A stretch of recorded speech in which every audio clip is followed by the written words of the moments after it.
好，有關於美伊戰事，我們要趕快來看到，現在伊朗說呢，終極決戰真的要來了。並且呢，實際的軍事面，我們看到伊朗方面是在狂造飛彈跟無人機，代理人現在更是集結來儲備下一次的作戰計劃。那現在有關於全新的作戰計劃，有關於伊朗現在設計的是全部曝光了。等一下節目我們會一次的帶觀眾朋友來看，川普這個時候怎麼做呢？他急着找革命衛隊了。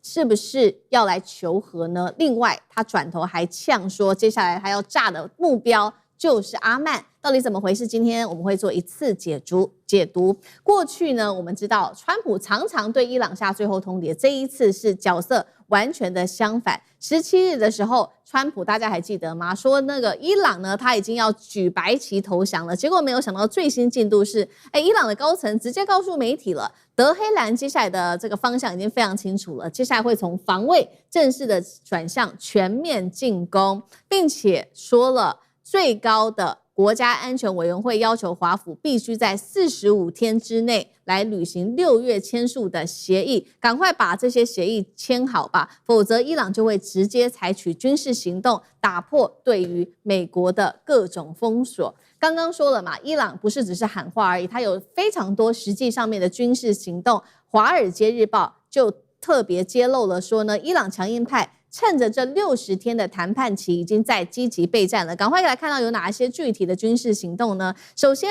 包括了加速生產它的飛彈跟無人機，提高革命衛隊。接下來革命衛隊的角色呢，變得更為重要了。革命衛隊接下來會特別正視對於正規軍的控制給他們更高的一個責任。那麼也派顧問前往了幾個國家，包括伊拉克、也門跟這個黎巴嫩，來強化代理人的武裝，並且呢，我們看到也在紅海這邊的飛彈、無人機、海上武裝都開始做部署了。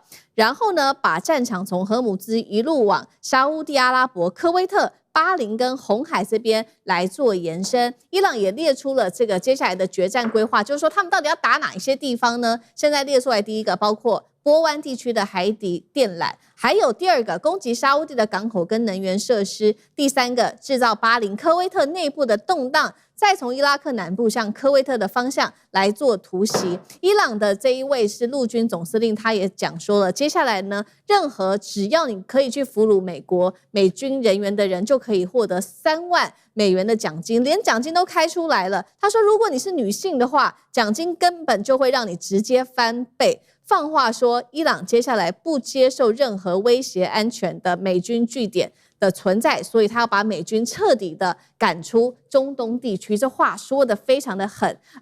伊朗真的有能力可以跟美軍來決一做這個終極的戰爭嗎？那麼他真的是把這個飛彈、無人機、代理人、海上破壞跟政治動盪全部都算起來的話，美軍現有的防空跟基地的部署真的守得住這個伊朗目前的最新攻勢嗎？謝大使怎麼評估？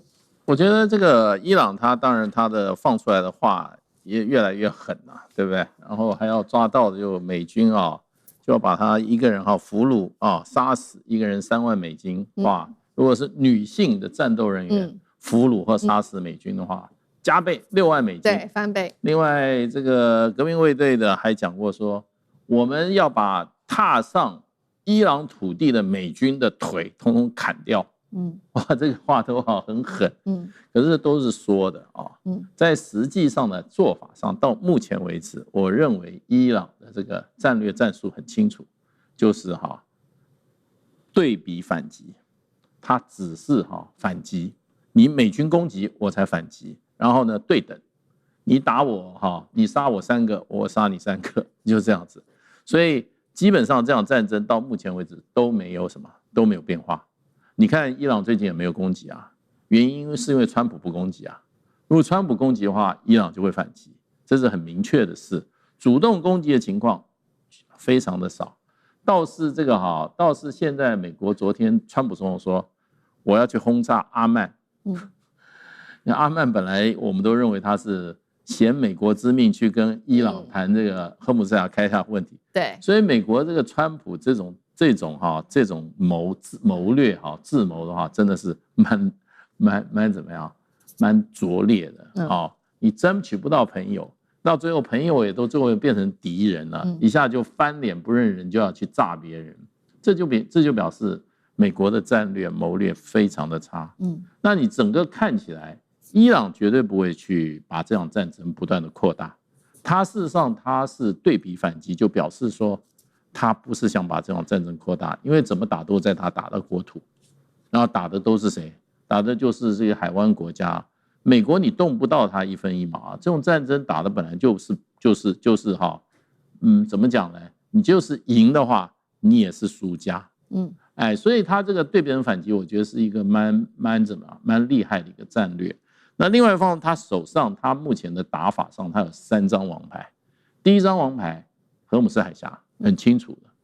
第二張王牌呢，就是攻擊海灣國家的這一些美軍基地。那他師出有名，說我不是攻擊海灣國家，我是攻擊你海灣國家內的美軍基地。可是這就會讓海灣國家事實上也會付出很多代價，所以他們是希望能夠把這場戰爭停止的。那現在能夠停止的，只有美方不攻擊就停止了。對，美方要攻擊的話，那他们就只有準備被伊朗來怎麼講，挨伊朗的打。所以這個海灣國家事實上，在某種程度上是站在伊朗這邊的。第三個就是紅海，他把這個紅海這個武器哈，他揮得很厲害，可是他並沒有任何實現。可是對整個對美國、對海灣國家、對世界依賴這個中東原油的國家來講，都造成很大的威脅。這也是這種壓力都會轉嫁到美國人身上。所以我覺得伊朗現在是不是完全靠軍事力量要跟美國火拼一場的？你光這個上荷姆斯海峽、紅海，還有這些海灣國家這種對他們的恐嚇，他就已經把美國治得服服的了。所以我認為他不會去跟美國做一場最後的決戰，除非川普有一天說我派30萬美軍準備登陸打一場地面戰爭，要不然的話，伊朗不會跟美國全面開戰。好，那同樣的問題也特別請教張將軍怎麼看？尤其剛剛特別提到這個戰線開得這麼大，從海灣到紅海到這個包括荷姆茲都是，伊朗現在是把戰線拉寬，然後把美軍的防線跟他的這個兵力全部給拉散嗎？這是一個問題。第二個就是我們剛剛說的這個俘虜金都出來了，3萬美元的這個俘虜金，難道他是在替下一輪的戰爭來鋪路嗎？張將軍怎麼看？這個伊朗打的是心理戰，他這種談到的是報復，談到的是仇恨，然後因為報復，因為仇恨，激發他的國內的這個抗敵意識，同仇敵愾。也震懾美軍，那美軍會怕我就把你這個殺死了，或者是把你踏入伊朗的領土，把你的雙腿砍斷，就這樣，那美軍會不會怕？多多少少都會有所忌憚。我認為這是個心理戰的模式。但是我們現在來看，整個的美國跟伊朗這一方面的區域的衝突，長期下來的話，對美軍是不利的。美軍要不要玩下去？那從幾個狀況來看，第一個，消耗戰。現在打了消耗戰的話，美軍的補給線是很長很遠的，它從海上運輸慢又困難，從空中運輸快，但是量少，因為美國要遠渡重洋。那伊朗呢？因為伊朗是就地整補，這就是我的家，波斯灣也好，荷姆斯海峽，這個就是伊朗的家，我在那邊等你，我以逸待勞，以逸待勞者勝，這個勞師遠征者，他就在這方面是吃虧的。所以我們可以看到，這是地緣不一樣，要考慮到地緣戰略。第二個來看的話，就是美軍的高價目標多，伊朗打高價，伊朗去炸這個被美國所轟炸的伊朗都是山洞，你能夠炸多少？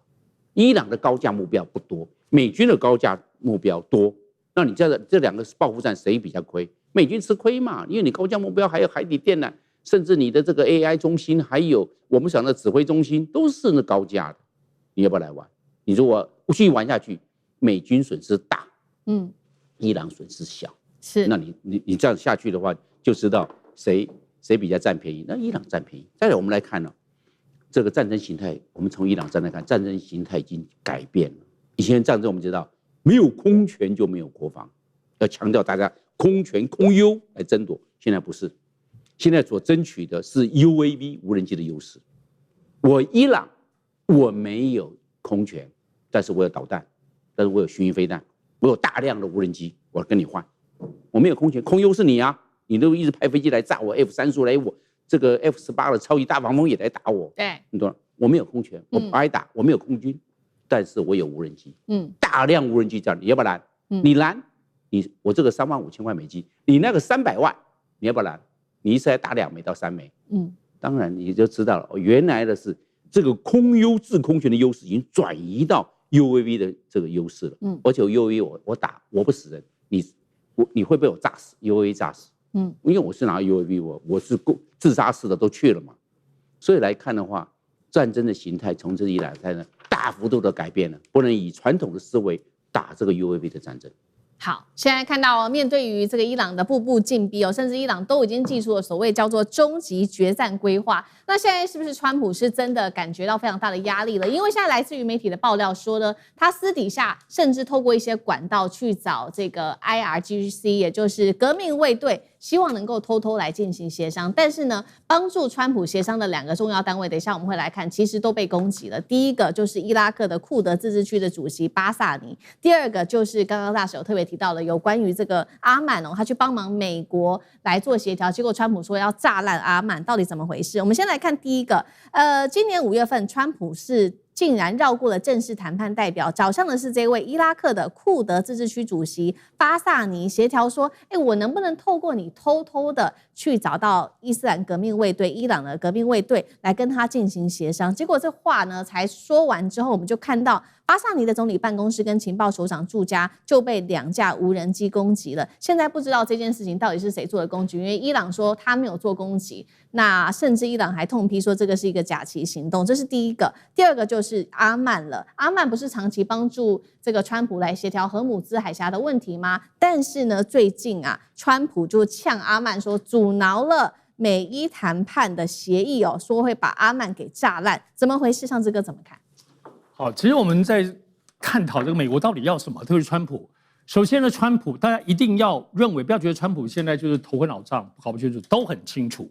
比如說最近其實美軍有大批的，有包括8個這個部隊的番號都在摩洛哥做登陸的訓練的軍演，就是這1個禮拜的事情，也就是說都還是在準備地面戰，這件事情是從來沒有消失的。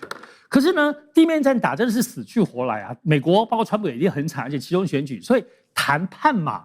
談出一個結果，能夠大家至少能夠都各自退場，該多好！好，最近2天如果談不成，談不成，就是真正的可以解決問題，那至少是不是正在考慮再停火60天？好，就可以看到美國其實川普是還是有各次第的，因此底下的爪牙們，這次就是這個美國情報總監他因為是一個中東人，所以他就找了剛剛其實提到這個密使。這個密使是伊拉克庫德族自治區主席，所以他不是這種軍隊，他只是說他人面廣，那麼也還可以跟伊朗跟美國都熟，而且他很自告奮勇，大家可以賺一點錢啦。但是這樣的層級怎麼可能能夠影響到呢？而且可能說你有可能接觸到最後這個最核心，包括這個穆吉塔巴嗎？那現在不是都還想斬首他嗎？所以這裡頭大家防來防去，沒有人會信任誰啦，談不出結果。我覺得現在川普最重要的就是要確定一個，因為我們從前年伊朗的這個人事的變動已經知道，穆吉塔巴要打到2029年都沒有問題，而且最近他們的這些所謂是一些飛彈什麼之類的庫存都補回來了，伊朗就在準備地面戰，所以他現在這個人事部分，那現在過去談判呢？都知道伊朗過去的溫和派，也不要說親美派，是2個人，一個就是國會議長卡利巴夫，一個是我們很熟悉的就外交部長那個阿拉奇。對，所以這2個人其實，而且他們現在都長期大部分時間都在巴基斯坦就是沒有打仗，有沒有打都在那裡。所以這裡頭，但是他就要確定你們這個2個人能不能接不到穆吉塔巴？現在這麼強硬要下去當中，你們有沒有影響力？所以我們覺得現在所有的一些情報都是到底還能不能談，這是美國特別川普想知道的。剛剛提到阿曼為什麼被 K？ 阿曼過去長久以來，不要說親美，他很中立。你看早期還記不記得美伊的很多涉及到跟錢有關的談判，私密的，還有人質交換，關鍵都是阿曼出手。對，好，但是這次為什麼這個川普很火大？因為這次在這個荷姆茲的這個阿曼跟伊朗談的時候，感覺起來是把美國踢走的。阿曼自己談了，而且這個東西也確實有這樣子一個趨向。所以我們知道，其實最近川普有很不爽的地方是，整個波灣過去聽他的小弟，大家各自有想法。阿曼在這個荷姆茲海峽自己在談，沒有聽那個美國的發號施令。然後呢，沙特最重要、最有錢的，最近跟胡塞組織打來打去，而且跟巴基斯坦、跟土耳其在做結盟，這裡頭都沒有美國的事，也沒有用美國買他們的飛機什麼的。另外還有包括阿聯酋，前陣子都已經傳出是被證實了分2次把原先扣在伊朗那邊的部分給了30億美金跟2噸的黃金還給伊朗。那當然，法人對於阿聯酋這件事情，大家覺得背後好像有美國，也有可能。但是你可以看到，就大家各自都是跟伊朗這邊直接接觸，給錢啊，談來談去。所以我覺得這個東西是川普從頭到尾他要的部分是核濃縮鈾，他要處理；荷爾姆茲海峽要開放，他就是現在這2大重點。好，這2大重點不上談判桌，怎麼可能談得了？而且現在包括阿曼的小弟們，現在大家各自在處理，沒有都來聽美國這個大戰略。所以我覺得一旦談不好，包括其中你畢竟的川普當然很生氣，不是他做不好，是小弟們沒談好，他罵阿曼的原因在此啦。好，謝謝尚志哥。那我們休息一下，馬上回來。觀眾朋友們，我們要開會員頻道啦！因應呢美中、中東還有印太的亂局，你看到的是新聞，我們看到的是背後誰在操控這個世界。加入會員可以取得獨家視角的通行證，你將優先取得更深的觀點判讀，包括了核心真相分析、歷史脈絡拆解、局勢推演邏輯。同時解鎖會員勳章、優先互動權、問題解析、幕後花絮，支持我們制作高品質的影片。點擊下方的加入鍵，一起成為戰友吧！我們會員頻道見。